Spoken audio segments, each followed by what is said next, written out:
Bismillahirrahmanirrahim. Assalamualaikum warahmatullahi wabarakatuh. Waalaikumsalam warahmatullahi wabarakatuh. Apa kabarnya anak-anak? Alhamdulillah, luar biasa.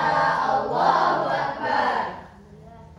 Baiklah, sebelum kita memulai pelajaran akidah kita pada pagi hari ini, marilah kita sambut bersama untuk melaksanakan doa. Bismillahirrahmanirrahim. Rabbi shrahli sadri wa yassirli amri wahlul 'uqdatam min lisani yafqahu qawli. Baiklah, ada yang tidak hadir anak-anak? Hadir Hadir semua. semua, Bu. Oke, baik. Kemudian pada pagi hari ini kita akan memasuki materi baru dari pembelajaran akidah akhlak kelas 5 ini, yaitu pada judul tentang adab bertamu. Nah, pada adab bertamu ini kita akan belajar bagaimana cara untuk melakukan bertamu ke rumah orang dengan cara yang baik dan benar. Baik, kita akan langsung masuk kepada materi kita pada pagi hari ini, yaitu tentang indahnya berperilaku terpuji ketika bertamu.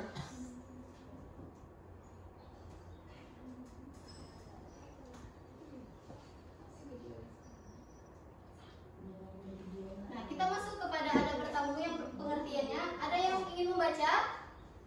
Saya, Bu. Ya, silakan. Adab bertamu. Bertamu dalam bahasa Arab dikenal dengan istilah at-taliziyah-rudi, artinya datang berkunjung.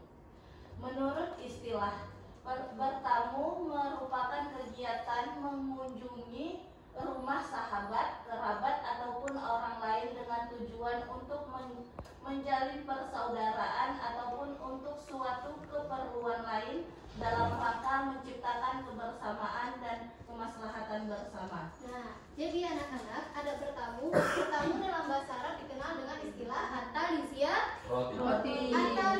roti, yang artinya adalah Berkunjung. Jadi menurut istilah, bertamu merupakan kegiatan mengunjungi rumah sahabat, kerabat. Jadi bertamu itu berarti kita mengunjungi rumah sahabat kita, teman kita, kerabat kita, ataupun guru kita.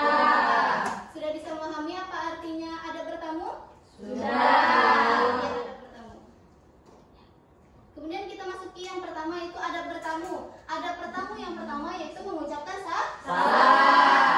Sebelum masuk ke rumah, kalian sebaiknya mengucapkan salam kepada tuan rumah. Dengan salam berarti tamu berdoa semoga tuan rumah memperoleh keselamatan, rahmah dan keberkahan Allah Subhanahu wa taala. Jadi, ada bertamu yang pertama itu ialah mengucapkan salam. Jadi, kalau kita sekiranya datang ke rumah teman kita, guru kita, ataupun kerabat kita, yang terutama kita lakukan adalah mengucapkan salam. Kemudian yang kedua adalah meminta izin masuk. Izin masuk ke rumah orang lain adalah sesuatu yang harus kalian lakukan. Mungkin tuan rumah saat itu sedang istirahat atau tidak mau diganggu. Dengan minta izin berarti kalian memberi kesempatan tuan rumah berbenah diri atau menyambutnya. Nah, jadi yang pertama itu kita mengucapkan salam. Setelah kita mengucapkan salam, kita meminta izin untuk masuk. Kalau sekiranya nih tuan rumah belum mengizinkan kita masuk, maka kita tidak boleh masuk. Nah, jadi kesempatan tersebut bisa digunakan oleh tuan rumah untuk berbenah diri. Bisa jadi sekiranya tamunya itu laki-laki. Nah, sedangkan yang punya rumah itu adalah perempuan. Mungkin jika ia tidak meminta izin, bisa jadi si perempuan tadi belum menutup aurat dengan sempurna mungkin, atau sedang sholatkah ia, atau sedang makan. Jadi adab yang kedua adalah meminta izin. Kemudian yang ketiga adalah posisi berdiri tidak menghadap pintu masuk. Ketika kalian mengetuk pintu, mengucapkan salam untuk bertemu, berdirilah membelakangi pintu. Tidak dibenarkan menghadap ke dalam rumah melalui pintu yang terbuka atau mengintip dari balik jendela. Hal ini dilakukan untuk menjaga pandangan dari hal-hal yang tidak diinginkan. Jadi, kalau sekiranya nih anak-anak sekalian datang bertamu, yang pertama setelah kita mengucapkan salam, kita meminta izin masuk.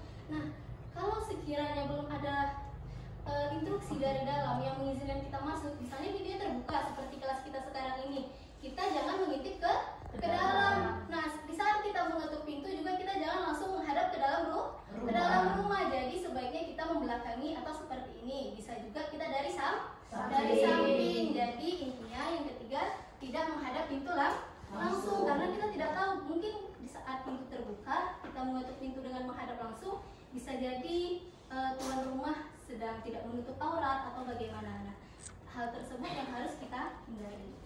Kemudian yang keempat adalah bertamu tidak boleh lebih dari 3 hari. Nah, jadi adab lain dalam bertamu adalah ketika seseorang hendak menginap, hendaknya tidak boleh melebihi dari 3 hari. Hal ini sesuai dengan ajaran Rasulullah SAW dalam sabdanya, jamuan hak tamu berjangka waktu 3 hari, lebih dari itu jamuan adalah sedekah. Tidak boleh bagi tamu untuk menginap di suatu rumah hingga ia menyusahkannya. Hadis riwayat Bukhari dan Muslim. Nah, jadi kita itu di saat kita bertamu ke rumah teman kita atau kerabat kita, tidak boleh lebih dari 3 hari. Misalnya kita orang daerah, nah terus kita ke Tembilahan nih mau jalan-jalan.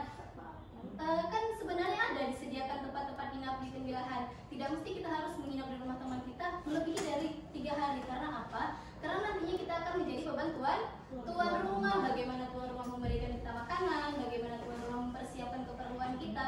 Nah, jadi apa yang diberikan tuan rumah dari hari pertama sampai hari ketiga itu memang kewajiban tuan rumah menjamu tamu. Tapi hari selanjutnya itu merupakan sedekah. Jadi sebaiknya anak-anak sekalian, kalau sekiranya sedang bepergian, jika ingin bertamu ke rumah orang lain tidak boleh lebih dari 3 hari. Kemudian yang kelima, kembali pulang ketika 3 salam tidak ada jawaban.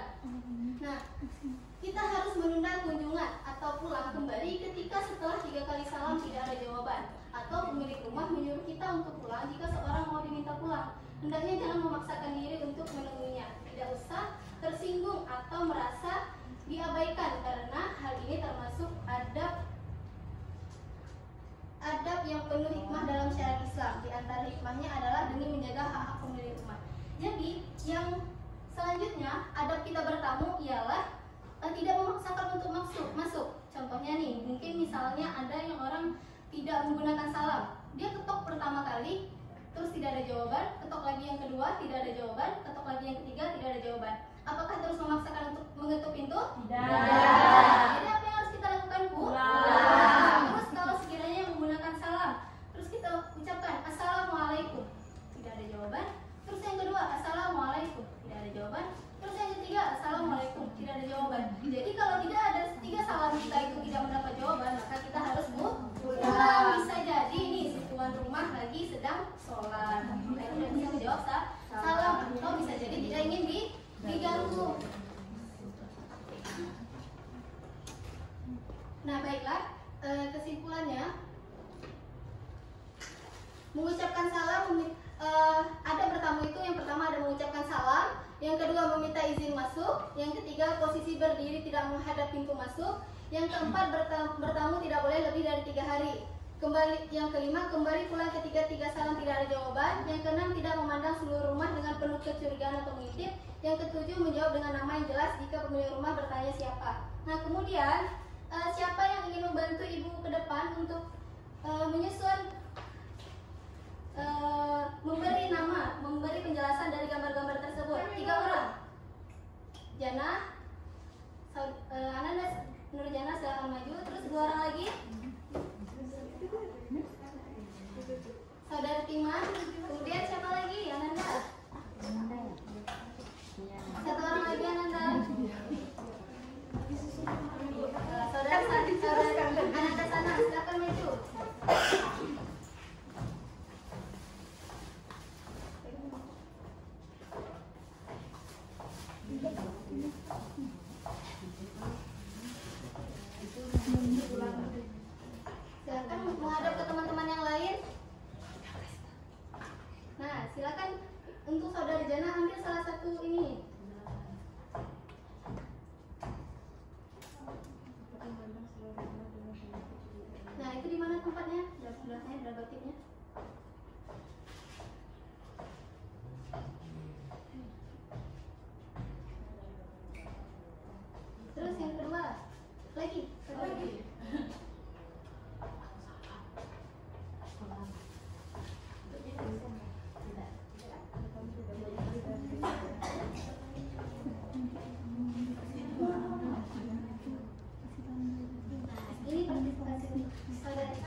Sudah.